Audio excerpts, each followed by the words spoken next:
L'info internationale sur Al24 News et bienvenue.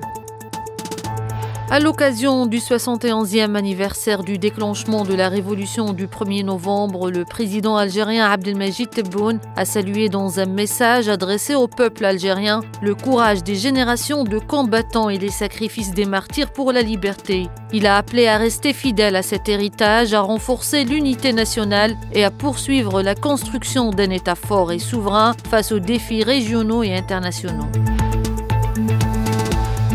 L'UNRWA affirme poursuivre ses opérations humanitaires à Gaza malgré les restrictions imposées par l'entité sioniste en violation du cessez-le-feu du 10 octobre.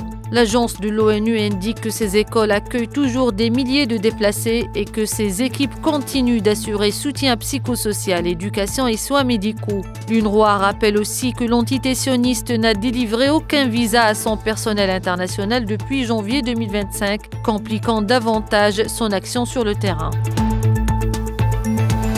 Le ministre chinois de la Défense, Dong Jun, a appelé ce vendredi à renforcer la confiance et dissiper les incertitudes entre son pays et les États-Unis lors d'entretiens avec son homologue américain Pete Hegseth en Malaisie, ont rapporté ses services au lendemain d'entretiens entre les présidents chinois et américains Xi Jinping et Donald Trump en Corée du Sud.